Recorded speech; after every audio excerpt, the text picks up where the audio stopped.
Hindi naman sa nagmamadali ako, pero 3 minutes lang kasi tong video. Alam nyo kung tutuusin, nakakatanggal naman talaga ng stress ang pagkukulay. Ang medyo challenging lang sa ganito ay ang pag-i-edit mo ng 1 oras na video para lang matrim mo ng 3 minuto. Katulad nito. Dati, panood-nood lang ako ng mga ganitong video. Kung titingnan, parang ang swabe-swabe lang ng mga ginagawa nila. Pero ngayon na ako na yung gumagawa, ang dami pala talagang nangyayari behind the camera bago mo pa ma-upload yung content mo.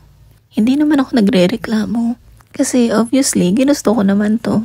Gusto ko sana mapanood to ng 200 viewers ko. Yung mga right audience sana yung marating ng video na to. Yung mga nare-relax din sa kulay-kulay katulad ko. Kasi itong coloring book ko, 75 pages to. Kaya naman, more than 2 months ko din gagawin yung ganito.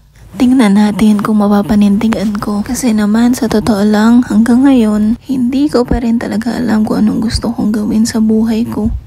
Ginusto kong maging chef, ginusto kong maging teacher, ginusto kong maging therapist. Ang ending, ako pala yung kailangan ng therapy.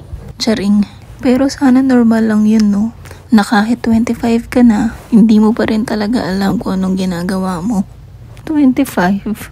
Dati, nung bata ako, gusto ko na agad maging adult. Kasi tiwala ako na I can have everything figured out. Charan! Welcome to adulthood. Mga ante, ligaw na ligaw ako. Ano ba tong adulthood na to? Saan ba yung finish line? Yung ibang kabatch mo, pag tinitingnan mo, feeling mo gamay na nila, no? Pero ang totoo, hanggang ngayon, yung iba sa atin, litong-lito. Nakakatawa kasi parang yung face ng buhay ko ngayon. Para akong nasa isang malaki at mahabang maze na hindi ko alam kung pabalik ba ako, na-stuck ba ako o paabante. Pero 'di ba, sabi nga nila, growth is not linear. Minsan akala mo na stuck ka or minsan parang wala nang way up. Ang totoo niyan, hindi man halata sa ngayon, pero may progress ka. Dati naalala ko, nasa sitwasyon din ako na sobrang hopeless na ako. Tapos lagi ko lang nire-remind yung sarili ko na merong light at the end of the tunnel. Na tuwing umaga pagising ko, I'm getting closer to that light.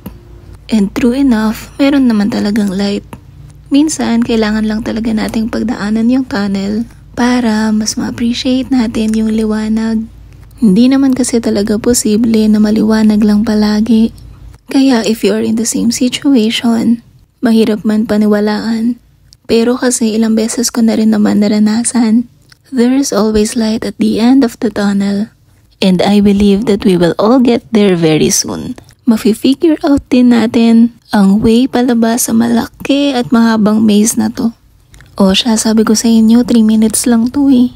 Kwentuhan tayo ulit next time, ha? Bye-bye.